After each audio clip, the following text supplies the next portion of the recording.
ಜೈ ಭೀಮ್. ವಿಶ್ವಪ್ರಸನ್ನ ತೀರ್ಥ ಸ್ವಾಮೀಜಿ ಪೇಜಾವರ ಮಠ, ಉಡುಪಿ.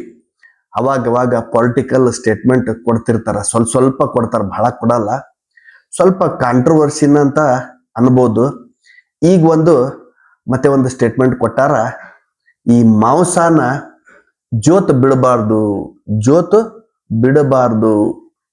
ಅಂದ್ರೆ ಇಳೆ ಬಿಡೋದು ಅಂತಾರಲ್ಲ, ಹ್ಯಾಂಗ್ ಮಾಡೋದು ಅಂತಾರಲ್ಲ, ಆ ತರ ಮಾಂಸಗಳನ್ನ ಜೋತ್ ಬಿಡಬಾರ್ದು ಅನ್ನೋದು ಅವ್ರ ಸ್ಟೇಟ್ಮೆಂಟ್.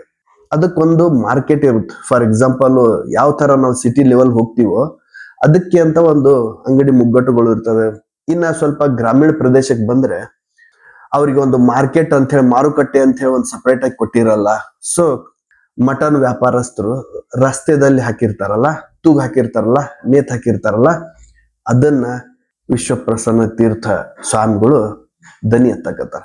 ಈ ತರ ಸನ್ನಿವೇಶಗಳು ನಮಗ್ ನೋಡೋದಕ್ ಆಗಲ್ಲ ಅನ್ನೋದು ಅವರ ಒಂದು ಧೋರಣೆ.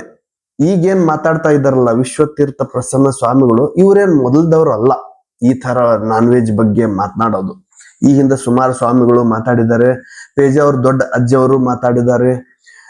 ಮೊಟ್ಟೆ ಬಗ್ಗೆ ಮಾತಾಡಿದ್ದಾರೆ. ಇವನ್ ಶಾಲೆಯಲ್ಲಿ ಏನು ಕೊಡ್ತಾರಲ್ಲ ಮಕ್ಕಳಿಗೆ ಬಿಸಿ ಊಟದ ಜೊತೆಗೆ ಮೊಟ್ಟೆ, ಅದು ಏನೋ ಇವಾಗ ಬಾಳೆಹಣ್ಣು ಕೊಡ್ಬೇಕಂತಿದೆ, ಜೊತೆಗೆ ಚಿಕ್ಕಿ ಏನೋ ಕೊಡ್ತಾ ಇದ್ರು. ಆಮೇಲೆ ಅದನ್ನ ಚಿಕ್ಕಿನ ಬಂದ್ ಮಾಡಿದ್ರು ಎರಡು ಕಾರಣದಿಂದ.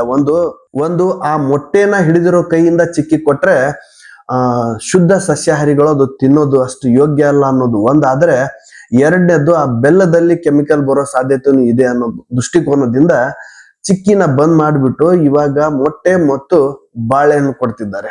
ಇದೇ ವಿಚಾರವಾಗಿ ಸ್ಥಳೀಯವಾಗಿ ಒಂದ್ 4-5 ಶಾಲೆಗಳಿಗೆ ನಾವು ಹೋಗ್ಬೇಕಾತು. ಏನಾಗ್ತಾ ಇದೆ ಅನ್ನೋದನ್ನ ಪ್ರಾತ್ಯಕ್ಷಿಕವಾಗಿ ನೋಡೋಣ ಅಂತ ಕೂಡ ಹೋಗಿದ್ವು. 4-5 ಶಾಲೆಗೆ ಭೇಟಿ ಕೊಟ್ವಿ. ಅದಾದ ಮೇಲೆ BO ಅವ್ರನ್ನ ಮಾತಾಡ್ಸೋ ಪ್ರಯತ್ನನೂ ಮಾಡಿದ್ವಿ.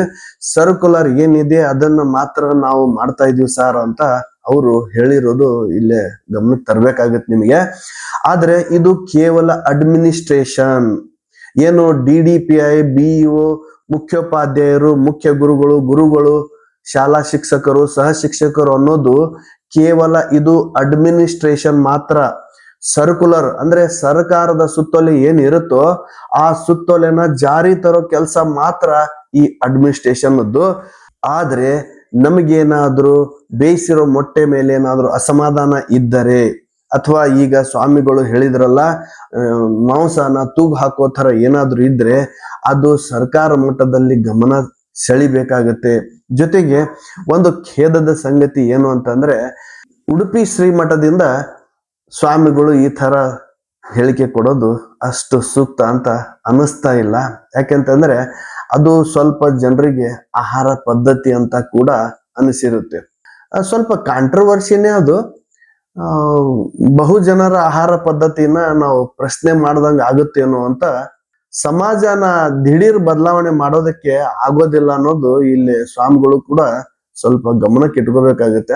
ಹಂತವಾಗಿ ಬದಲಾವಣೆ ಮಾಡೋ ಒಂದು ಪ್ರಯತ್ನದಲ್ಲಿ ಇರ್ಬೇಕು ಹೊರತು ಈ ತರ ಮಾಂಸನ ನೇತ್ ಹಾಕ್ಬೇಡಿ ಅಂತ ಹೇಳೋದು, ಬಹುಶಃ ಇಲ್ಲಿ ಯಾರಾದ್ರೂ ಬಂದು ನೀವೆಲ್ಲಿ ನೋಡಿದ್ರಿ, ಯಾವಾಗ ನೋಡಿದ್ರಿ, ನೀವು ಆ ಮಾಂಸದ ಕಡೆ ಯಾಕೆ ಲಕ್ಷ್ಯ ಕೊಟ್ರಿ, ಆ ಕಡೆ ನಿಮ್ದು ಗಮನ ಯಾಕೆ ಹೋಗ್ತಾ ಇದೆ ಅಂತ ಯಾರಾದ್ರೂ ಪ್ರಶ್ನೆ ಕೇಳಿಬಿಟ್ರೆ ಮತ್ತೆ ಇಲ್ಲೇ ಸ್ವಾಮಿಗಳು ಮುಜುಗರಕ್ಕೆ ಈಡಾಗುವ ಸಾಧ್ಯತೆ ಇರುತ್ತೆ.